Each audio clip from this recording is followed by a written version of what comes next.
Hi friends, இன்றைக்கி வந்து பார்த்தீங்க அப்படின்னா எஸ்டிஆர் பேசினது தான் செம்ம ட்ரெண்ட் ஆகிருக்கு, வைரல் ஆகிட்டுருக்கு. என்னென்னு பார்த்தீங்க அப்படின்னா இன்றைக்கி வந்து பிரபல யூடியூபர் சவுக் சங்கர் அவர்களோட புதிய ஆஃபீஸ் வந்து சிம்பு வந்து அவர்கள் திறந்து வச்சார். ஸோ எஸ்டிஆர் ஓப்பன் பண்ணி வச்சதுக்கப்புறம் வந்து அவர்கிட்ட வந்து கேட்டிருக்காங்க. ஸோ அவர்கள் வந்து எஸ்டிஆர் கிட்ட கேட்டது என்ன அப்படின்னா, உங்களுக்கு வந்து அரசியலுக்கு வரும் ஆசை இருக்குதா அப்படிங்கிற மாதிரி கேட்டிருக்காங்க. எதிர்காலத்தில் வர்ற மாதிரி என்ன இருக்கிறதா அப்படிங்கிறதுமே கேட்டிருக்காங்க. ஸோ அதுக்கு வந்து எஸ்டிஆர் என்ன சொல்லியிருக்காருன்னு பார்த்தீங்க அப்படின்னா, என்னோட அண்ணன் விஜய் அவர்கள் வந்து நல்லாவே பண்ணிகிட்டு இருக்காரு, சிறப்பாக பண்ணிகிட்டு இருக்காரு. ஸோ அவர் வந்து பார்த்தீங்க அப்படின்னா எதிர்காலத்தில் அரசியல் வரும் என்ன இருந்துச்சு அப்படின்னா என் அண்ணன் கூட தான் நான் வந்து இருப்பேன் அப்படிங்கிற மாதிரி எஸ்டிஆர் சொல்லியிருக்காரு. அவர் வந்து ஒரு நல்ல ஆட்சி கொடுத்துட்ருக்காரு, அவருக்கு வந்து உதவியாகவும் சப்போர்ட்டிவாகவும் பயங்கரமாக இருப்பேன் அப்படிங்கிறதையுமே குறிப்பிட்டிருக்காரு. ஸோ அதனால் சிம்பு அவர்கள் வந்து கூடிய விரைவில் வந்து தாவைகளை இணைஞ்சிருவார் அப்படிங்கிற எகிரிட்டு இருக்குது.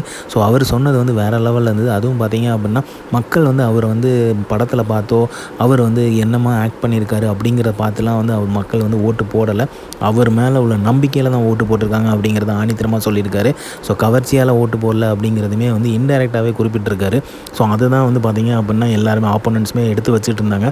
பட் அது இல்லவே இல்லை அப்படிங்கிறத உறுதியாக சொல்லியிருக்காரு. ஸோ மக்கள் வந்து அவர் மேலே உள்ள நம்பிக்கை கண்டிப்பாக நல்லது பண்ணுவார் அப்படிங்கிற நம்பிக்கை, அதை வந்து அவர் செஞ்சிட்ருக்காரு, இன்னுமே செய்வார்.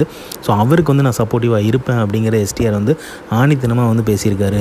ஸோ இப்போல்லாம் வந்து பார்த்திங்க அப்படின்னா நிறைய பேர் என்ட்ரி கொடுக்குறாங்க. அதுவும் தளபதியோட ஃபீல்ட்லேருந்தே சினி ஃபீல்ட்லேருந்தே நிறைய பேர் என்ட்ரி கொடுக்குறாங்க. முக்கியமாக சொல்லணும் அப்படின்னா தனுஷ் அவர்கள் ரொம்பவே வந்து பயங்கரமாக பரபரப்பாக பேசப்படுது. ஸோ அவரோட என்ட்ரி இருக்குது அப்படிங்கிறது. ஸோ அப்போ வந்து சிம்புவோட என்ட்ரி இருக்கிறதுல எந்த தவறுமே இல்லையே. சிம்பு அவர்கள் பண்ணுவார், என்ன மாதிரி பேசுவார், எப்படி அரசியல் பேசுவார், என்ன மாதிரி பொழந்து கட்டுவார் அப்படிங்கிறது நம்ம சொல்லவே வேண்டாம். ஒவ்வொரு இஷ்யூலையும் சரி, சோஷியல் இஷ்யூஸ்லையும் சரி, அவர் வந்து நிற்காமல் இருந்ததே இல்லை, எழுச்சியை உண்டாக்காமல் இருந்ததும் இல்லை. ஸோ அவரோட பேச்சும் சரி அரசியலில் வந்து ஒரு மிகப்பெரிய ஒரு ப்ளஸ் பாயிண்ட் அமையும். அவர் இப்போ வந்து தாவைக்கால வந்து நல்லா போயிட்டுருக்கு. ஸோ கண்டிப்பாக இணைந்து பண்ணுவேன் அப்படின்னு சொன்னது வந்து இன்னுமே ஆடட் வேல்யூவாக இருக்குது.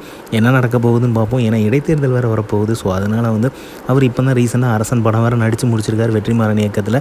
ஸோ இடைத்தேர்தல் வேறு வரப்போகுது, என்ன நடக்க போகுதுன்னு தெரியலை. நாமெல்லாம் ராகவா லாரன்ஸ் அப்படிலாம் எதிர்பார்த்துட்டு இருந்தோம், ஒருவேளை ட்விஸ்ட் இருக்குமோ அப்படிங்கிற மாதிரி தோணுது. ஸோ எதுவாக இருந்தாலும் பார்ப்போம். தளபதி அவர்கள் சூப்பராக செம்மையாக பண்ணுவார். ஸோ அதுக்காக வெயிட்டிங். ஸோ இந்த மாதிரி சிஎம் தளபதி விஜயை பற்றி தெரிஞ்சுக்க லைக் பண்ணுங்கள், ஷேர் பண்ணுங்கள், ஃபிலிமா சேனலை சப்ஸ்கிரைப் பண்ணுங்கள். தேங்க்யூ.